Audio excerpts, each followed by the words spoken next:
وقال الرسول يا رب إن قوم اتخذوا هذا القرآن مهجورا. اور پیغمبر کہیں گے کہ اے پروردگار میری قوم نے اس قرآن کو چھوڑ رکھا تھا.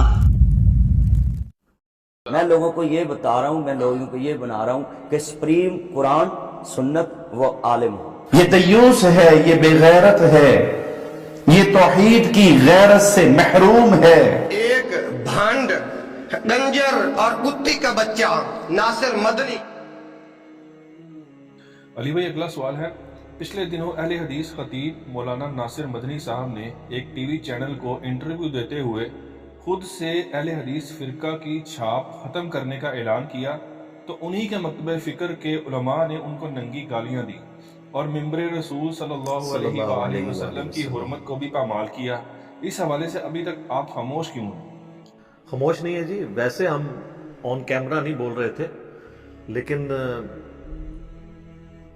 انفرادی طور پہ میں نے ان کو فون کال کی تھی اور اس حوالے سے ان کے ساتھ اظہار یکجہتی کیا تھا اور ان کی حوصلہ افزائی کی تھی کہ آپ نے یہ بڑا اچھا سٹیپ لیا ہے کہ ہمیں فرقہ واریت کی لعنت سے بالاتر ہو کر کتاب و سنت کو سپریم ماننا چاہیے، اور اسی طریقے سے قرآن اور اہل بیت علیہم السلام کی نسبت کو باقی مسلمانوں میں ایک کامن بانڈ کے طور پر پیش کرنا چاہیے.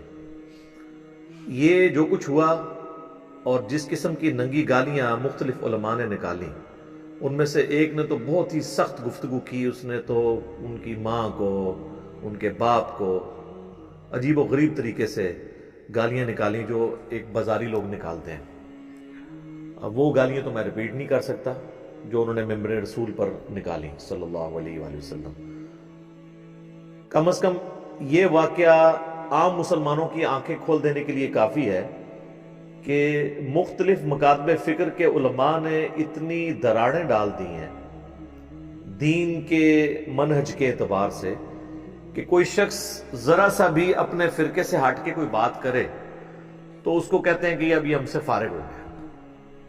یہ نہیں دیکھتے کہ 99 باتیں اس کی ہمارے والی ہیں، ایک بات میں اختلاف کرے تو اسے فارغ کر دیتے ہیں. تو اس میں ان لوگوں کے لیے بھی درس عبرت ہے جو ہمیں مشورہ دیتے ہیں کہ علماء کو ساتھ لے کے چلیں.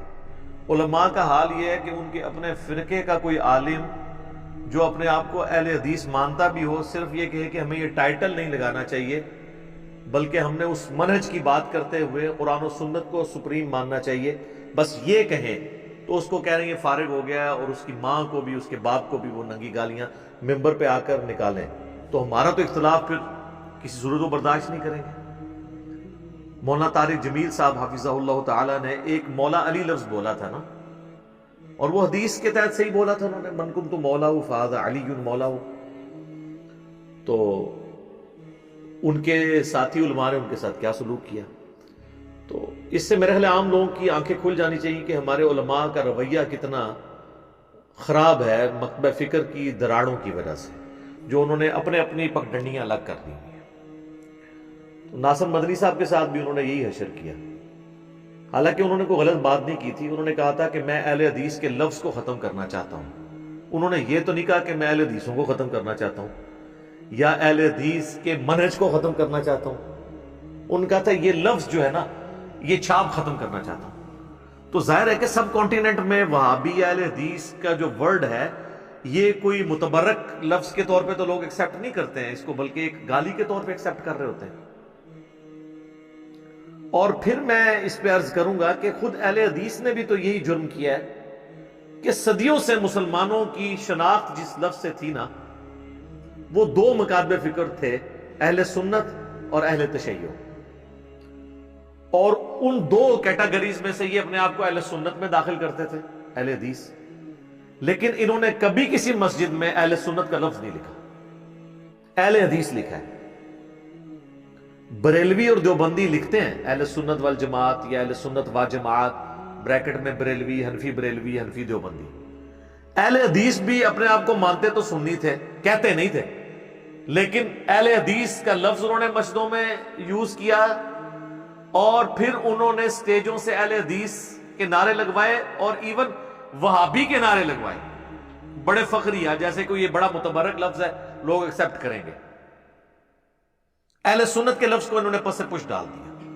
تو انہوں نے بھی تو اہل سنت کے لفظ کو ختم کیا. اہل حدیث کی کن مساجد میں لکھا ہوا ہے اہل سنت؟ ذرا دکھائیں ہمیں. ان کو نہیں پتا تھا صحیح مسلم کے مقدمے میں امام مسلم نے اہل سنت کا لفظ یوز کیا ہے. امام ترمذی نے جامعہ ترمذی کے اندر اہل سنت والجماعت کا لفظ استعمال کیا ہے. اہل حدیث کا لفظ استعمال ہوتا تھا محدثین کے لیے، لیکن جو مین ایک سنی شیعہ کنفلکٹ کے اعتبار سے جو ایک مین سٹریم مانی جاتی ہے وہ اہل سنت ہے، اس کو انہوں نے ختم کر کے اہل حدیث لفظ کیا. اب اگر کوئی اہل حدیث کو بھی ختم کرتا ہے اس لفظ کو، تو اس میں کون سا جرم ہے؟ تو جرم تو آپ نے خود بھی کیا ہوا ہے. اس سے بڑا لفظ جو ہمارے سلف میں رائج تھا جو آپ نے ختم کر دیا. آپ میری ویڈیوز کی وجہ سے اب تھوڑا بہت اہل سنت بولتے ہیں، اس سے پہلے تو انہوں نے کبھی اہل سنت لفظ بولا ہی نہیں ہے. جس کا ثبوت ہے ذرا مجھے دکھائیں کہ اہل حدیث کی کس بڑی مسجد کے اندر لکھا ہوا ہے اہل سنت اور بریکٹ میں اہل حدیث. اس لحاظ سے تو بریلوی دیوبندی بازی لے گئے کہ وہ کم از کم اہل سنت اور بریکٹ میں لکھتے ہیں بریلوی حنفی دیوبندی. یہ تو لکھتے نہیں ہے نا بریکٹ کے باہر نہ اندر. تو جب آپ نے بھی وہی حرکت کی تھی تو آپ میں سے ایک شخص کہتا ہے میں اس کو بھی ختم کر کے کتاب و سنت کی بات کرتا ہوں، محمد اور آل محمد صلی اللہ علیہ وآلہ وسلم کی بات کرتا ہوں. تو ٹھیک ہے، آپ خود بھی کہتے ہیں اطیع اللہ و اطیع الرسول، اہل حدیث کے 2 اصول. تو اب ضروری ہے اس لفظ کو ساتھ لگانا ہے، اور اس صرف لفظ کے بارے میں یہ بات کرنے کی وجہ سے اتنا غصہ نکالنا ہے. کوئی غلط بات نہیں کی. میں نے ان کا کلپ خود سنا. انہوں نے کہا کہ میں سپریم مانتا ہوں قرآن و سنت کو جو پاکستان کے آئین میں ہے. بالکل ٹھیک ہے. اور انہوں نے کہا کہ محمد اور آل محمد صلی اللہ علیہ وآلہ وسلم، دونوں باتیں بالکل ٹھیک ہیں. قرآن و سنت کے حوالے سے تو المستدرک للحاکم میں صحیح سند سے یہ حدیث موجود ہے کہ اللہ کے محبوب صلی اللہ علیہ وآلہ وسلم نے حجۃ الوداع کے موقع پر فرمایا کہ میں اپنے بعد تم میں 2 ایسی چیزیں چھوڑ کر جا رہا ہوں جنہیں مضبوطی سے پکڑ لو گے تو کبھی گمراہ نہیں ہوگے. ایک اللہ کی کتاب اور دوسرا اس کے نبی کی سنت. اور سنت آج کی ڈیٹ میں وہ جو صحیح الاسناد احادیث سے ڈرائیو ہوگی. اور دوسری بات ناصر مدنی صاحب نے کی حفظہ اللہ تعالی کہ آل محمد کو سپریم ماننا بالکل ٹھیک ہے، وہ صحیح مسلم میں حدیث ہے. یہ تو حاکم میں تھی نا، وہ تو ہماری مین سٹریم کی کتابوں میں. صحیح مسلم میں اوپر تلے 4 حدیث ہیں 6225 سے لے کر 6228 تک کہ نبی الاسلام نے اپنی وفات سے تقریباً 2.5 مہینے پہلے اپنے آخری حج جو آپ نے کیا، پہلا اور آخری حج تھا، اس سے واپسی پر مکے سے مدینے آتے ہوئے خم نامی گاؤں میں آپ نے خطبہ دیا. غدیر خم کی حدیث جو سنی اور شیعہ کے درمیان کامن ہے، وہ آپ کی گفتگو کنکلوڈنگ گفتگو کہ اے لوگوں آگاہ ہو جاؤ، میں بھی ایک انسان ہوں، قریب ہے کہ اللہ کا قاصد یعنی موت کا فرشتہ میرے پاس آئے اور میں اس کی دعوت قبول کر لوں. میں اپنے بعد تم میں 2 بھاری چیزیں چھوڑ کر جا رہا ہوں. ان میں سے پہلی چیز اللہ کی کتاب ہے، اس میں ہدایت ہے، اس میں نور ہے. تم اللہ کی کتاب کو پکڑو، اپنا تعلق اس کتاب کے ساتھ مضبوط کرو. اللہ کی کتاب اللہ کی رسی ہے، جو اسے پکڑے گا وہ ہدایت پر ہوگا، جو چھوڑ دے گا وہ گمراہ ہو جائے گا. اور زید بن ارقم کہتے ہیں کہ نبی الاسلام پھر ہمیں قرآن پہ ترغیب دلاتے رہے اور پھر فرمایا کہ دوسری بھاری چیز میرے اہل بیت ہیں. میں اپنے اہل بیت کے معاملے میں تمہیں اللہ کا خوف دلاتا ہوں. میں اپنے اہل بیت کے معاملے میں تمہیں اللہ کا خوف دلاتا ہوں. میں اپنے اہل بیت کے معاملے میں تمہیں اللہ کا خوف دلاتا ہوں. یہ بات آپ نے 3 دفعہ ریپیٹ کی. تو یہ محمد اور آل محمد کا ذکر موجود ہے الحمدللہ. تو یہ انہوں نے کوئی غلط بات نہیں کی تھی کہ اس کے اوپر سیکھ پا ہوتے ہیں. ہم بھی بات کہہ رہے ہیں کہ بریلوی دیوبندی اہل حدیث سنی شیعہ کی تفریق سے بلند ہو کر آپ اپنے آپ کو مسلمان کہیں. جو سورۃ الحج میں اللہ تعالیٰ نے فرمایا ملت ابیکم ابراہیم، پیروی کرو اپنے باپ ابراہیم کی ملت کی، ہوا سماکم المسلمین، جنہوں نے تمہارا نام اسم مسلم رکھا تھا. یہاں پر اسم کے طور پر ہے، صفت کے طور پر نہیں.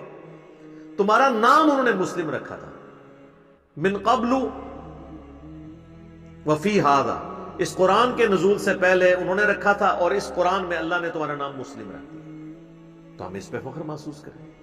اور اس کو سپورٹیو حدیث ہے جو میں اکثر بیان کرتا ہوں کہ قرب قیامت میں صحیح بخاری اور صحیح مسلم دونوں میں حدیث موجود ہے کہ جب آخری فیصلہ کن جنگ ہوگی مسلمانوں کی یہودیوں کے خلاف اور عیسیٰ ابن مریم کی قیادت میں مسلمان دجال کے خلاف جب قتال کریں گے تو نبی صلی اللہ علیہ وآلہ وسلم فرماتے ہیں کہ اگر کسی پتھر کے پیچھے بھی یہودی چھپا ہوگا نا تو اللہ تعالیٰ اس پتھر کو بھی زبان دے دے گا اس میدان جنگ میں، اور وہ مسلمان کو مخاطب کر کے کہے گا یا مسلم، ایھا المسلم، اے مسلم، میرے پیچھے یہودی ہے، اسے قتل کر دے۔ وہاں پر تو نہیں ہے کہ وہ کہے گا کہ اے اہل حدیث، اے بریلوی، اے دیوبندی، اے شیعہ۔ نبی علیہ السلام فرمایا البتہ ایک غرقد کا درخت ہے جو یہودیوں کا درخت ہے، وہ ان کو پناہ دے گا، اس کے اندر وہ چھپیں گے، باقی ہر چیز پکار کر کہے گی۔ اور اسی درخت کی کاشت اسرائیل میں بہت زیادہ کی گئی ہے، بہت بڑی جھاڑی ہے، اس پہ الگ سے میری ایک ویڈیو ریکارڈڈ موجود ہے غرقد کے درخت کے اوپر۔ تو اس کا مطلب ہے کہ اللہ کے فضل سے اس وقت یہ تفریق ختم ہو چکی ہوگی۔ یہ تو مسلم کہلوانے کو گالی سمجھتے ہیں۔ آپ کسی بھی فرقے کی مسجد میں جا کے وہاں جا کے اپنا تعارف کروائیں نا کہ میں مسلم ہوں، تو کہے گا میں کافر ہوں۔ لیکن اس کی بجائے اگر آپ یہ کہیں کہ میں بریلوی ہوں، تو دیوبندیوں کی مسجد بھی ہوئی نا تو وہ آپ کو برا نہیں کہے گا، وہ کہے گا اچھا ہاں بریلویوں کی تو اتنی یہاں پہ مسجدیں موجود ہیں۔ یا دیوبندیوں کی مسجد والا کوئی بریلویوں کی مسجد میں چلا جائے اور کہ میں دیوبندی ہوں، تو کہے گا ہاں جی دیوبندیوں کی بھی مسجدیں ہیں، وہ بھی ہمارے بھائی ہیں۔ لیکن اگر کہیں مسلم تو اس سے چڑھیں گے۔ لیکن انشاءاللہ تعالی ہماری ویڈیوز کی برکت سے جو تبدیلی آئی ہے، تو یہ امام مہدی اور عیسیٰ ابن مریم علیہ السلام کے لیے جو ہے وہ فضا تیار ہو رہی ہے کہ اس وقت تو پھر یہ تفریقیں ختم ہو چکی ہوں گی۔ یہ نہ ہو کہ اس وقت کہیں کہ یہ تو انجینئر صاحب کی کوئی ویڈیو لگی ہوئی ہے جو مسلم مسلم کہہ رہا ہے، کیونکہ یہ تو ہم نے ہی نعرہ بلند کیا نا کہ نہ میں وابی نہ میں بابی، میں ہوں مسلم علمی کتابی۔ اس نعرے سے اگر کسی کو چڑھا ہے تو ہم نے ایک نرم سا نعرہ بھی عرض کیا ہے کہ مرنے سے پہلے اے مسلمان کر لے اس پہ غور، کتابوں کا خدا اور ہے، بابوں کا خدا اور۔ یعنی جس خدا کا تعارف کتابیں ہمیں کرواتی ہیں وہ اور ہے، اور جو بابوں نے تعارف کروایا وہ اس خدا کا وہ تعارف نہیں تھا۔ تو کتابوں کو فالو کیا جائے، اور صرف ان بابوں کو فالو کیا جائے جو کتابوں کو فالو کرتے ہیں۔ یہ کہتے ہیں نہیں بابوں کو نہیں مانتے، سر ہم بابوں کو مانتے ہیں، لیکن اگر بابے کتابوں کے خلاف ہو جائیں تو ان بابوں کی عزت کیوں کریں؟ بابوں کی عزت کیوں تھی؟ کتابوں کی وجہ سے۔ اگر وہ کتابوں کے دشمن ہو جائیں اور کہیں کہ کتابیں ڈائریکٹ پڑھنے سے انسان گمراہ ہو جاتا ہے قرآن و سنت، تو ہم تو کہیں گے پھر تو سب سے پہلے تو تمہاری بزرگی فارغ نا، کیونکہ تم نے یہ سب کچھ اویل کیا تھا اسی نسبت سے۔ اب جب تم اس نسبت سے اعلان برات کر رہے ہو اور اس نسبت کا مذاق اڑا رہے ہو الٹا، تو پھر تو ہم یہی کہیں گے نا کہ تم تو آستین میں چھپے ہوئے سانپ ہو، وہ نقصان جو یہود و نصارہ نے اسلام کو پہنچانا تھا تم پہنچا دو۔ تو اس پہ غور کرنا چاہیے۔ میں تو ناصر مدنی صاحب کی بالکل تائید کرتا ہوں، میں نے ان کو ٹیلی فون پہ بھی یہ بات کی تھی کہ ہم آپ کے ساتھ کھڑے ہیں۔ آپ نے بہت جرت والی بات کی ہے کہ کتاب و سنت کو، محمد اور آل محمد کو صلی اللہ علیہ وآلہ وسلم ہمیں سپریم ماننا چاہیے، اور اسی پہ ہمیں فخر محسوس کرنا چاہیے۔ باقی رہ گیا یہ علماء کی گندی لینگویج، تو ان کے لیے تو میں ایک ہی حدیث بیان کروں گا جو صحیح بخاری اور صحیح مسلم دونوں میں موجود ہے، کہ اللہ کے محبوب صلی اللہ علیہ وآلہ وسلم نے فرمایا منافق کی 4 نشانیاں ہیں، اگر ایک بھی پائی جائے تو وہ منافقت پہ ہے، اور 4 پائی جائیں تو پکا منافق ہے۔ نمبر 1، وعدہ کرے تو توڑ دے۔ نمبر 2، اس کے پاس امانت رکھوائی جائے تو خیانت کرے۔ نمبر 3، جھوٹ بولے۔ اور نمبر 4، جب جھگڑا ہو تو گالی گلوچ کے اوپر اتر آئے۔ تو یہ علماء جو گالی گلوچ پہ اترے ہوئے ہیں، ہم نہیں کہتے یہ اعتقاداً منافق ہیں، لیکن عملاً منافق ہیں۔ اعتقاداً ٹھیک ہے مسلمان ہے، لیکن ان کا یہ عمل منافقین والا ہے کہ یہ چھوٹے سے اختلاف کے اوپر گالی گلوچ کے اوپر اتر آتے ہیں۔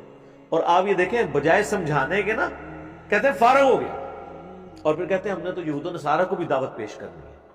اپنے فارغ کیے آ رہے ہیں اور دعوت دوسروں کو دینی ہے۔ ہونا تو چاہیے نا اپنے لوگوں کو بھی اگر کہیں پہ غلطی لگی ہے تو آپ ان کی علمی اصلاح کریں، بجائے کہ آپ ان کو گالیاں نکالیں جس طریقے سے یہ لوگ نکالتے ہیں۔ تو یہ تو ایٹیچیوڈ بالکل غلط ہے، اور میں سمجھتا ہوں اس واقعے نے ان کا جو میک اپ والا چہرہ ہے نا اس کے اوپر سے میک اپ اتار دیا ہے۔ اور یہ بات بتا دی ہے کہ جب تک آپ مکمل ان کے فرقے میں یعنی ان کی ملت پر نہ آ جائیں یہ آپ سے راضی نہیں ہوں گے. لہٰذا اس طرح کی ویڈیوز کے بعد کم از کم مجھے مشورہ دینا آپ چھوڑ دیں.